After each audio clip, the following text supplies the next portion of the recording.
Hello बच्चा party, कैसे हैं आप लोग। उम्मीद है आप सब ठीक से होंगे और ढंग से पढ़ रहे होंगे, शरारतें कर रहे होंगे।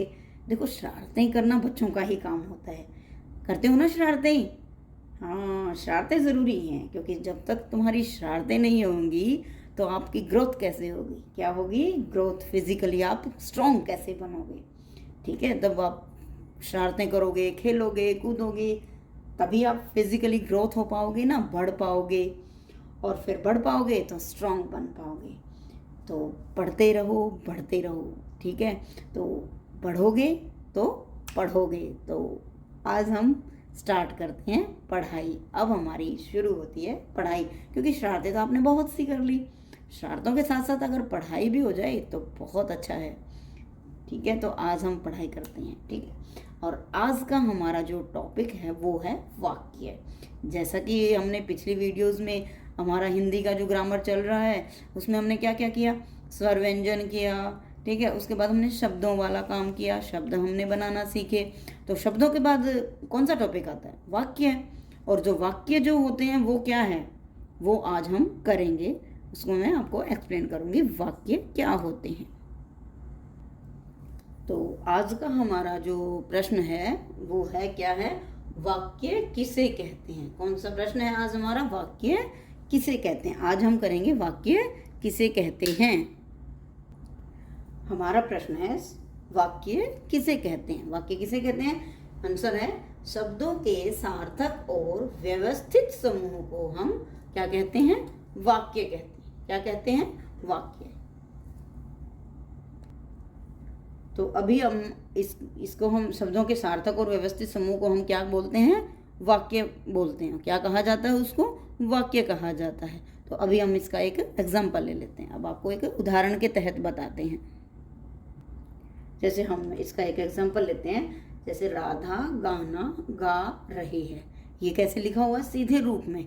अगर हम इसको इस तरह लिखेंगे तो जैसे कि हमने लिखा राधा गाना गा रही है, तो ये आपको एक सीधा सा सार्थक और व्यवस्थित तरीके से, अच्छे तरीके से, राइट वे में जो है वो लिखा हुआ लगता है। क्या ये लगता है? पढ़ के देखो। गाना गा राधा रही है, क्या क्या बना? गाना गा राधा रही है। कुछ सेंटेंस और कुछ व्यवस्थित तरीका और सार्थक जो रूप जैसा हमने बताया, क्या वो लगता है? नहीं लगता। ठीक है, तो ये क्या हुआ कि ये रॉन्ग है। यानी कि वाक्य जो सार्थक रूप होता है और व्यवस्थित रूप होता है उसी को हम वाक्य कहते हैं, जिसके द्वारा हम अपनी बात को पूरे सेंटेंस में कह सकें और अच्छे तरीके से कह सकें। व्यवस्थित जो तरीका है, लिखने का जो तरीका है, उसको सही तरीके से कह सकें, उसको ही हम वाक्य कहते हैं। जैसे यहाँ हमने लिखा राधा गाना गा रही है, तो ये जो वाक्य है वो सही है। ठीक है, और जो गाना गा राधा रही है, ये तो कुछ सेंटेंस व्यवस्थित लग ही नहीं रहा है। तो ये जो सेंटेंस है वो गलत है और ये जो है सही है।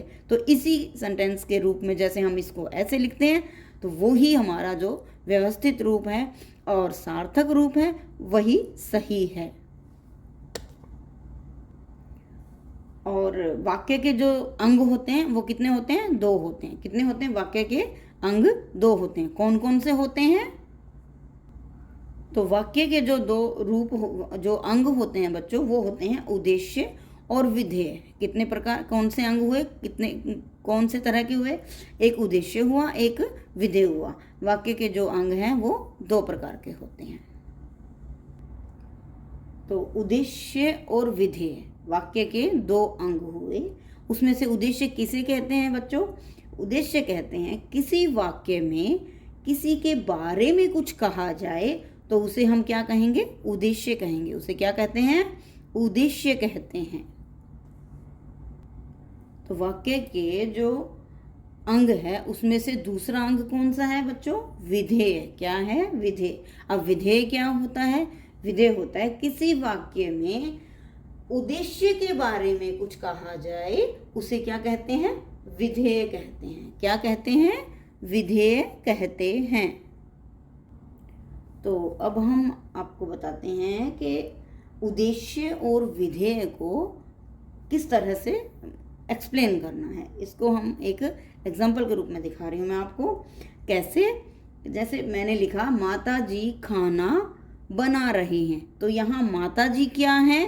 माता जी उद्देश्य हैं, कर्ता हैं, कर रही हैं। जो क्या कर रही हैं? खाना बना रही हैं, क्योंकि उनका काम है खाना बनाना। तो माता जी क्या कर रही हैं? खाना बना रही हैं। हिमांशु खाना खा रहा है, तो यहाँ हिमांशु क्या है? हिमांशु जो है हमारा वो है उद्देश्य, और ये हमारा हुआ विधेय। ठीक है। नेक्स्ट है सचिन खेल रहा है। सचिन क्या कर रहा है? सचिन जो है हमारा कर्ता है, और ये खेल रहा है वो विधेय है। तो सचिन उद्देश्य और खेल रहा है विधेय। पिताजी, अब पिताजी द्वारा क्या किया जा रहा है? पिताजी टीवी देख रहे हैं। पिताजी क्या कर रहे हैं? पिताजी टीवी देख रहे हैं। तो यहाँ उद्देश्य जो है वो है पिताजी, और क्या किया जा रहा है, क्या कर रहे हैं, वो है टीवी देख रहे हो।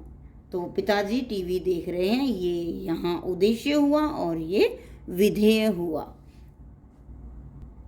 तो यहाँ जो कर्ता है वो कर्ता कौन कौन है? माता, हिमांशु, सचिन एंड पिताजी।